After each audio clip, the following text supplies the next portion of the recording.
Imagine this. You saw a guy, let us say at your workplace or any other place. You liked him, you love how he conducts himself, you have been praying and wishing that he can come and actually ask you out.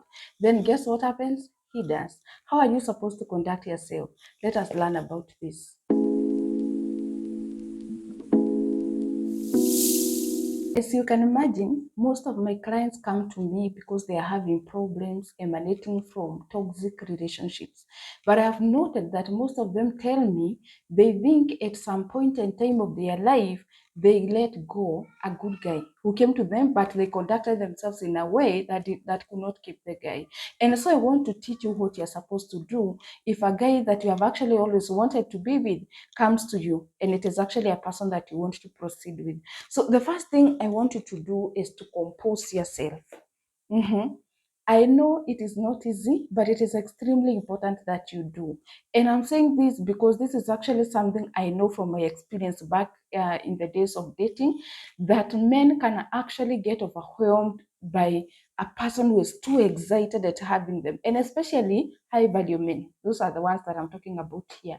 When they get a person who is too excited at having them, someone who is so eager to have them, they can actually run away very fast, even when they wanted you, by the way, in the first place. So I want you to really compose yourself. You are excited, but don't show it. You are so tempted to tell your friends, by the way, you may reconsider it, because after all, you don't know whether this is going anywhere anyway. But just try to to avoid showing your excitement to him. Number two, don't rush things. So if they are trying to, if they propose a date, for instance, and you are hoping that they can go to the next step, don't try to push them. And instead, take advantage to sit back and watch the kind of a person that you are dealing with. Because sometimes we think that we know a person, but we don't really know them. So instead of rushing things and asking them, when are you doing this? When are you, take your time. So instead of rushing things, pushing them to do things, it would be more prudent to actually sit back and study the kind of a person, that you are dealing with. And when they ask you out, take care not to overshare. Don't say more than you need to. When they ask you a question, avoid going overboard. And by the way, I'm going to do a video very soon about what you should not, or you should not share during your first dates, because it can ruin for you. Trust me, even a good guy can leave you because you said things that you are not supposed to say. So try as much as possible to compose yourself. Talk to yourself if you need to. Remind yourself that you have a duty to remain composed. Otherwise, you may end up losing a chance with such a guy. The second point, I beg you, don't take over communication. I know you are so eager to have the guy contact you. In fact, the moment they made the first contact, you were so excited. You couldn't believe they finally did. But I want you to also, this is actually building on the previous point, I want you not to take over communication. You want to hold yourself back a bit so that they can show you what they are made of. And I'm not saying that you act reluctant, and I'm not even saying that you frustrate them, but then don't go overboard. Like, for instance, you start calling the guy 5 times in a day, and they're calling you 1 time.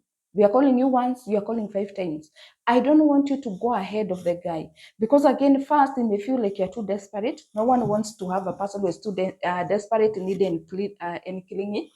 Number two, it may make them feel like there is something amiss with you, and you're trying to win them or to lure them as soon as possible, before they get to know whatever is wrong with you. And for that reason, I would want you to not take over communication. Go with their flow, if I may put it that way, at least in the beginning, because you are trying to see what kind of a person am I dealing with here. Again, overdoing communication, taking over communication, it can make you come out as a desperate and needy person. And I'm telling you, a high value man does not want to have such a person with them. Now, this next point, it is actually something that you should have worked on long before this. So I'm actually challenging you to do it right now. I would want you to polish your language in readiness for a high value man. If you know your language has issues, you need to polish. And I have to clarify this. I'm not talking about being fluent in English, Kiswahili, or whatever language that you use, but I'm talking about the respect in your language, the avoiding vulgar language, avoiding certain kinds of certain words that can be a piece of to a person. And I know someone may be wondering, Jennifer, what are you talking about? But this is something that I've actually come to know, that many people who are wounded, they actually rude, impolite. They will insult people without even realizing it. This is something I've seen, and it is mostly with women. They will insult people without even realizing it. Actually, some time back, I had a client who came and told me, Jennifer, me, I have a problem. I talk rude without knowing it. And my friends have told me that I'm rude and arrogant, and I don't even realize when I'm doing it. So I would want you to do it this early. Polish your language, because I'm telling you, high value man will not tolerate such, because such a man understands that when they marry you, when they start life with you, your language will create, then you determine the climate in the house. So they cannot risk having a person who is quite reckless with the way they speak. Next, if this guy proposes a home date, a date at his home, don't agree. And I know this is actually a tip for everyone who is dating. I usually highly discourage going on dates at a person's house, and it is because most of the unplanned for things like sex, sex before marriage, it happens because you found yourself in an environment that was tempting. And so to avoid that, and also to showcase yourself as a person of principles, don't agree to have a home date. And I know someone is wondering, if he asked me for a home date, then it means he has a problem in the first place. But he could be doing it to test the waters and see what kind of a woman you are. And when you agree to proceed with such a date, they will leave you, they will abandon you, because they'll feel this must be what she has been doing with other men. And the high chances are they have actually indulged in sex before marriage. Because truth be told, me and you, we all know that if you find yourself in a guy's house and it is just the two of you alone, and maybe you even spend the night there are high chances that you'll engage in sex. So some will actually ask you that, but it is because they want to hear what kind of a person that you are. So there goes another tip. Don't agree to have a home date.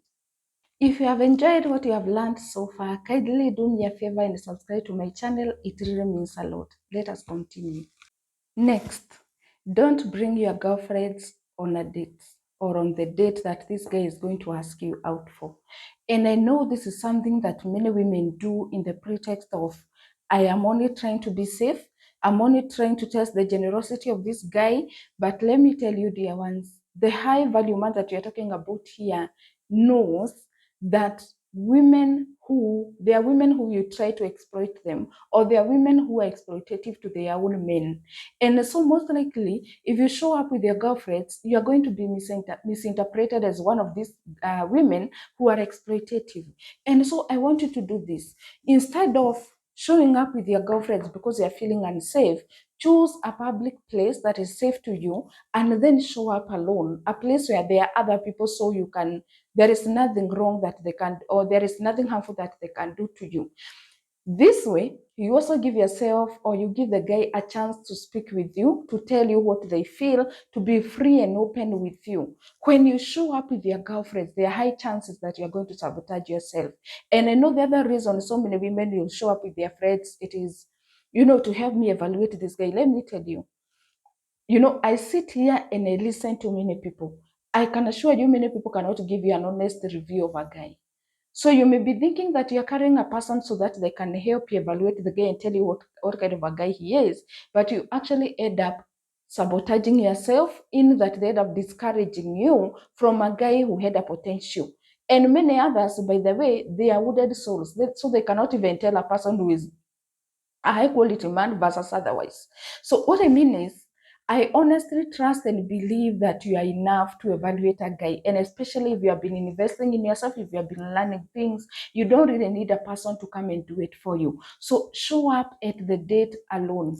as long as it is a safe place and it is not at the guy's house, neither is it at your house. And when you do that, you get an ample opportunity to assess the guy and also to ask him, by the way, even to ask him the kind of questions that you'd want to ask him. Because you may be wanting to ask something, but you're uncomfortable doing it in the presence of your girlfriends. You see how it can work against you. So compose yourself. Um, don't take over communication. Show up at the date alone and take advantage to assess the kind of a guy that you're dealing with so that you can make a decision on whether or not to proceed with him. Finally, if this guy makes a remarkable effort towards you, make sure that you appreciate him.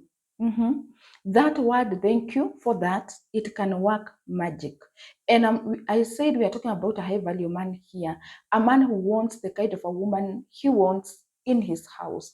And so when you portray yourself as a person who is friendly, warm, loving, and appreciating, I'm telling you, you stand high chances of winning this guy's heart. So if they take you to a good restaurant, for instance, and buy you a good dinner, make sure that you appreciate them. Tell them thank you. You really appreciate. And I'm not saying that you are not worth all that, but it is always a good gesture to appreciate people when they do something good to you and for you. And that is exactly what I want you to do with this guy. I hope you have learned a lot. I wish you the best as you continue with your love life, your dating, your relationships. And if you would want us to have a session, a therapy or a coaching session, a private one, I do it online so I can reach you from wherever you are. So my number is passing down here. Just reach out to me and I'll be glad to do this with you. Thank you so much.